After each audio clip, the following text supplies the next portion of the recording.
Welcome back to the road growing up. Thank you so much for being here, for listening, and for walking this journey of self-reflection with me. Every time you click on one of these videos, you're giving yourself a moment to pause, to think, and maybe even to grow. So before we dive in, let me just say, if you enjoy these conversations, don't forget to like the video, subscribe, and share your thoughts in the comments. Because this channel isn't just about me talking, it's about all of us learning together. Now, let me ask you something.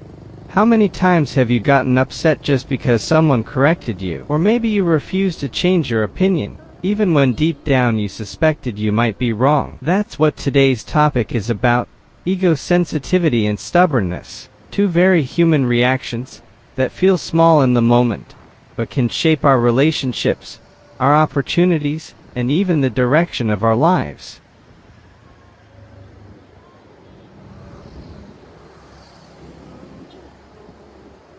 I want to start with a story. Years ago, I had a friend. We'll call him Alex. Alex was smart, funny, and talented, but he had one problem. His ego was so sensitive. If anyone pointed out a mistake, even gently, he would snap back, "No, that's not true," or, "You just don't understand." One time, Alex applied for a job he really wanted. During the interview process, the manager gave him feedback. "You have great ideas, but sometimes you don't seem open to other perspectives. Teamwork is important here." Instead of taking that as useful advice, Alex got defensive. He told the manager, "Well, I know what I'm doing, and I don't think I need to change my way." Of course, he didn't get the job. Later, he complained to me, "They just didn't see my value." But the truth is they did. They saw both his value and his flaw. And the flaw outweighed the talent, because nobody wants to work with someone who can't listen.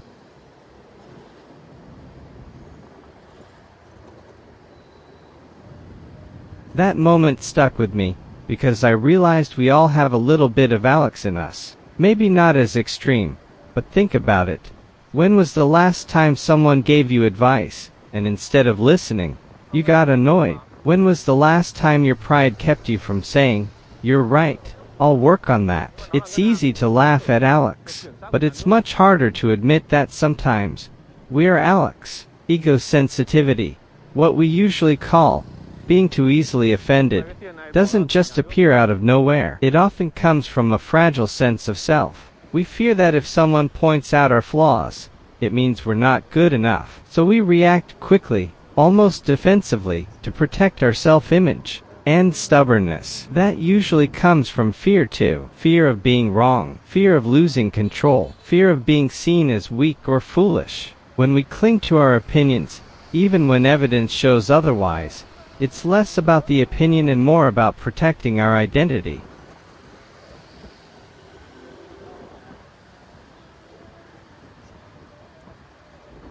Think about it. If you grew up being told you always had to be the smart one, or the strong one, then admitting you're wrong feels like breaking that image. It feels scary, so you resist, even when you know you should reconsider. In Western cultures like the US, UK, and France, independence and individualism are highly valued. That's beautiful, but it can also fuel stubbornness. We're taught to stand our ground and be confident in ourselves. But sometimes, what we call confidence is just fear of being corrected.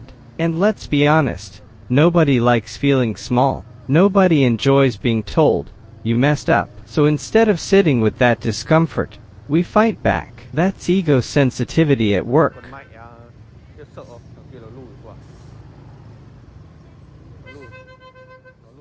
On the surface, these traits might seem minor, but their consequences can be huge. In friendships, imagine a friend who always needs to be right. At first, you tolerate it, but over time, conversations feel exhausting. You stop opening up, because you know they'll just argue. Eventually, the friendship fades, not because of one big fight, but because stubbornness sucked the joy out of it. In relationships, ego sensitivity can turn small disagreements into battles. Instead of listening, one partner gets defensive, Are you saying I'm not good enough? The other gets frustrated. Why can't you just hear me out? What could have been solved in 2 minutes turns into hours of silence, resentment, or even a breakup. At work, stubbornness can block promotions. If you refuse to adapt, if you can't accept feedback, people stop giving you opportunities. You become the difficult one, and no matter how skilled you are,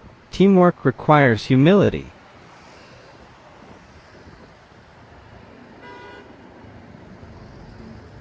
Let me give you a contrast. Take two people, Anna and Mark. Both are smart, both are ambitious. Anna is quick to defend herself. Whenever her boss suggests improvements, she feels insulted. They don't appreciate me, she thinks. Over time, her reputation becomes clear. She's talented but difficult. Promotions pass her by. She works hard, but she's stuck. Mark, on the other hand, responds differently. When his boss gives him feedback, he listens. Even if it stings, he asks questions. How can I improve? Over time, people see him as someone who grows, who adapts, who works well with others. And guess what? Opportunities find him. It's not about intelligence, it's about humility. Mark doesn't lose anything by admitting he's wrong. In fact, he gains respect. Meanwhile, Anna's ego builds walls around her. The difference between them isn't skill, it's openness. Now think about your own life. Which one do you resemble more often, Anna or Mark?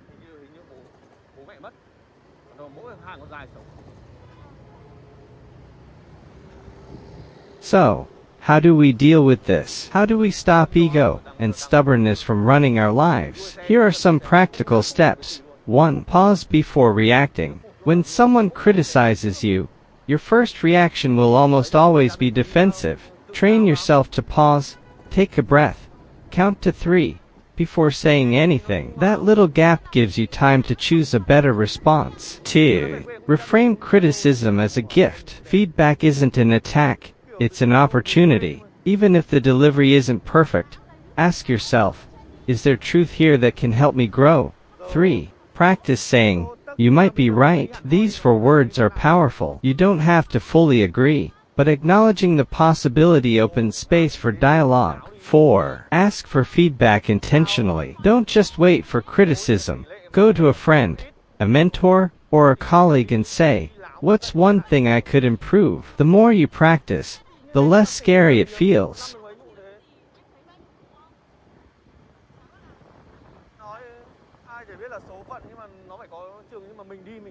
5. Separate your identity from your mistakes. Being wrong doesn't mean you're worthless. It just means you're human. Don't tie your self-worth to always being right. 6. Learn from role models. Look at people you admire. Do they cling to being right, or do they listen and adapt? Chances are, the people you respect most are those who balance confidence with humility. Remember, being open doesn't mean being weak. It means being strong enough to grow. At the end of the day, ego, sensitivity, and stubbornness are traps. They make us feel like we're protecting ourselves, but really, they're just holding us back. Imagine what would change if you let go of them. You'd listen more deeply. You'd learn faster. Your relationships would feel lighter. Opportunities would come more easily, because people would see you as someone who's not afraid to grow. Life isn't about always being right. It's about always being willing to learn.